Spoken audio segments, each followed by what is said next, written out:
Hey there, YouTube. What's going on? No, this is the right channel. Instead of doing a video showing me playing a video game, I thought I would rather talk about D&D briefly. Briefly. Yeah, right. So, I was reading something on Reddit entitled, "What single act, thought, or question made you question the sanity of you or your group?" Now, the first thing that made me giggle was the word single. But after that, I got to thinking, and I've been GM for a couple of campaigns. I've been the game master for a couple campaigns, and a player in a few. And I would say that about 90% of the people I play with are pretty much crazy, or evil, or both. At best, morally ambiguous. Now, the first thing I'm going to do is I'm going to talk about the first campaign that I ran. Now, this was a rather long time ago, so some of the details may be a bit fuzzy, but I'm pretty sure that everything in here is more or less accurate. After defeating a group of mercenaries that were hired to kill them, the party decided to interrogate the gnome. The party at this point consisted of, I believe, Rob, Matt, Dixie Comic, now known as Tango something something.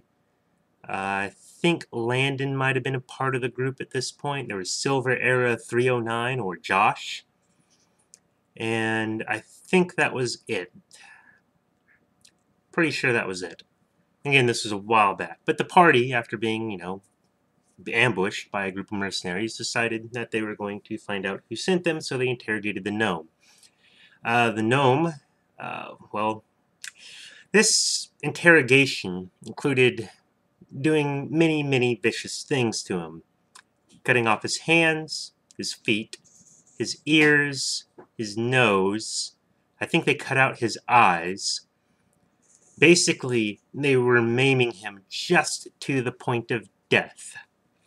And then they tied him to a tree and let him sit there and suffer and die. And they didn't do this for information. Oh no, he had already given them all the information that they needed. They just wanted to torture him. Yeah, as GM, I'm sorry to say that my grand plan of having this gnome come back as a demon didn't quite come to fruition, as we ended the game before my evil master plan could be brought to full swing, but that was my plan, was to have this gnome try to get his revenge from the afterlife. Later, whenever the duchy was at war with the nearby Elven Kingdom, the party was ambushed by a group of, well, what else would they be ambushed by? Elves. They killed all the elves, except for one. And what they did to this elf is pretty gruesome. They tortured him, of course. They like torturing people for whatever reason. And then they sewed penises onto his face. Yes, penises. Plural. 5 penises, I believe. I don't quite recall, but I'm pretty sure 5 penises, one of which was the elf's own penis.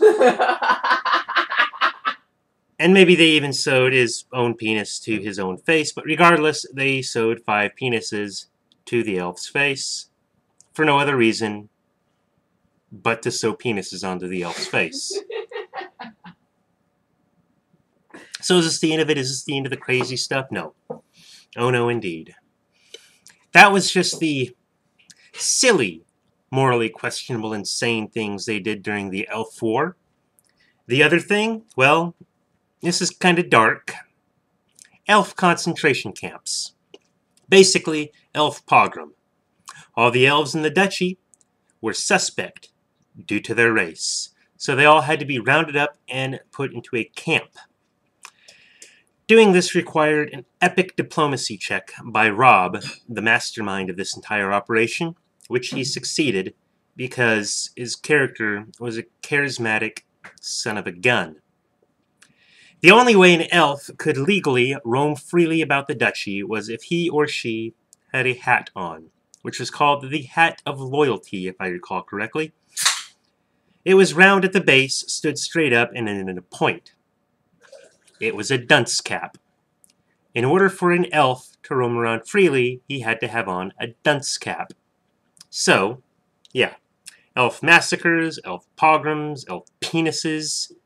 How did this war start, you may ask? Surely, there was a good reason for this war, you may think.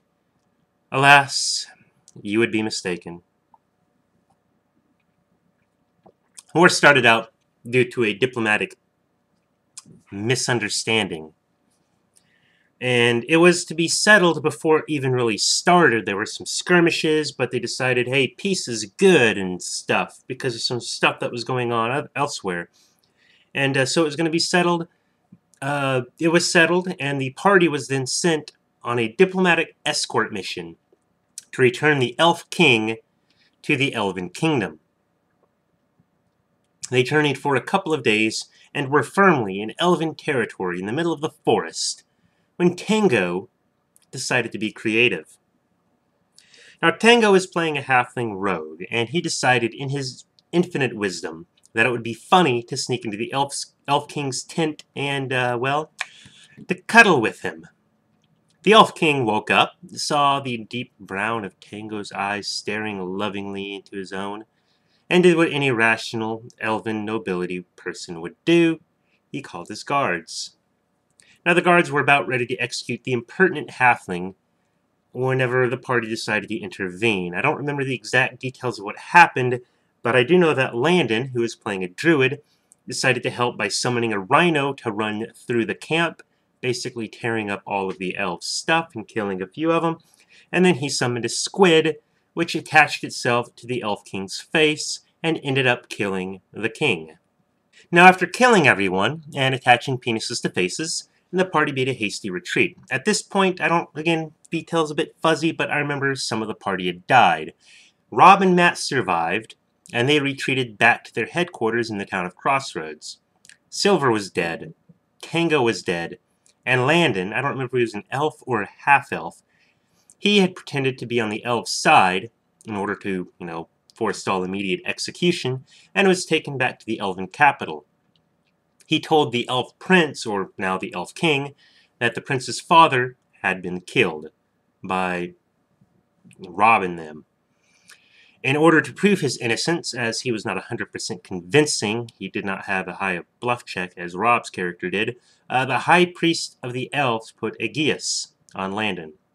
Now, Aegeus is a spell that requires the person to go on a quest. After a day of not actively pursuing the quest, the subject of the spell starts taking rather bad penalties. The quest that Landon was put on was to find the person that killed the king and enact immediate justice on him. In other words, Landon had to kill the king's murderer. And here's where the snag was. Landon was the king's murderer. So in order to fulfill the geas, Landon had to kill himself. So Landon thought of a brilliant idea, and it really was quite brilliant. He poisoned the king, hid the king's poisoned body, went to the priest, said, "I am the king's murderer, and if you do not raise me back from the dead and release me, the new king shall die of poison," and he stabbed himself in the face, killing himself. Now, this was a brilliant plan, like I said, and I was almost tempted to let it work, except for one thing. Magic. The Geas spell is cast by a cleric of at least level 11, which is a pretty powerful character. More powerful than the player characters at this point. Such a cleric could, very easily, divine the king's location, and then cure the king's poison, all in under an hour. So, after laughing at Landon's audacious plan, I had Landon awaken in a cool, dark place. He's wrapped in linen and bound by an irresistible urge to patrol the area and kill any intruders. In other words, I turned Landon into a mummy so he could be the protector of the bodies of the royal family in the royal crypt. I thought that was an ingenious twist on my part. I finally, in a fit of outrage, killed Rob's character by having him go against a gigantic hound made of bones and held together with the dark powers of death itself. That was also some 5 levels above Rob's level that Rob had to attack by himself. that Rob still almost beat.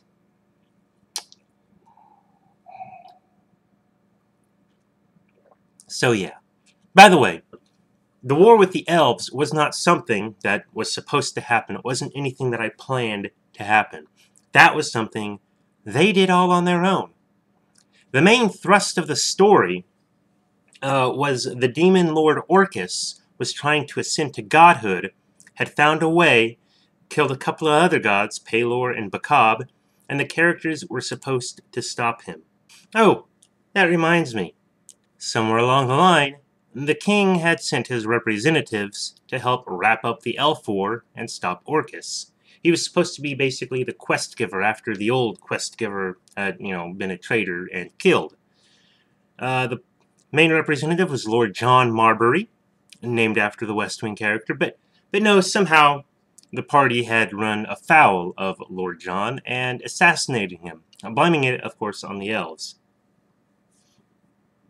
Now, the way that they assassinated him, and the entire town council, including priests, barons, lords, paladins, wizards, etc., they did this by Matt sending his Eidolon in. An Eidolon is a summoner's companion, basically. Now, Matt made his Eidolon look like an elf, sent it in with 2 rings of self-destructy blowy-uppy. I don't remember exactly what the rings were called. I think I made them up as a kind of suicide bomber type thing, but yeah.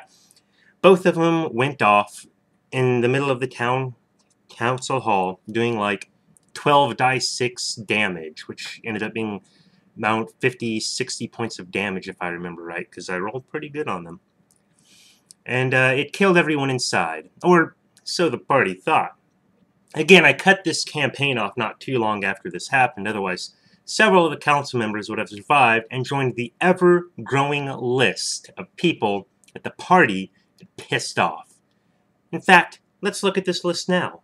Now, there was the Old Vizier, Abby the Succubus, the Gnome Demon, the Dickhead Elf, the Druid Mummy, the High Priest and several clerics of Weejas, the Wizard, Lady Marbury, wife of Lord Marbury, a Silver Dragon, several Elven Lords, a few ex-paladins and clerics of Pelor, again, Pelor having been killed by Orcus, and the clergy, yes, the entire clergy of Vecna. Yes, a Silver Dragon, a Succubus, Paladins, Mummies, clerics of Vecna, clerics of Pelor, clerics of Weejas, all knowingly and willingly were going to join forces to completely destroy the party. I don't know if I ever told them about this, but yes, I was proactively plotting how to kill them. Normally, as a DM, my job, I think, is to make the game fun, to make the game interesting, and to have fun. It's not to try to kill the party. I wanted to kill the party.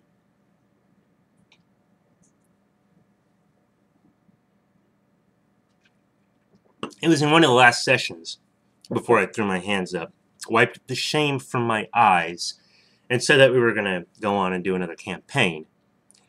Because they failed pretty completely in what they were supposed to do in this campaign.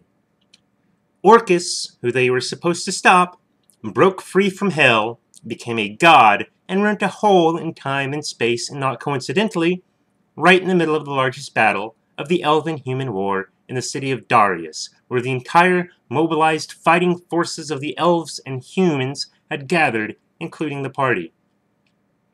So yeah, that's pretty much the crazy stuff that happened in the first campaign I DM'd for these people. I think I'll go on to some of the other crazy stuff that they did in other campaigns in a later video, because I think this one is long enough already. But YouTube, unless you're part of that party, this has actually renewed my desire to destroy them all right now, actually. I have to think of some fun stuff because we're currently in another campaign. Abby's giving me pouty lips. YouTube. I'm not evil! Take it easy.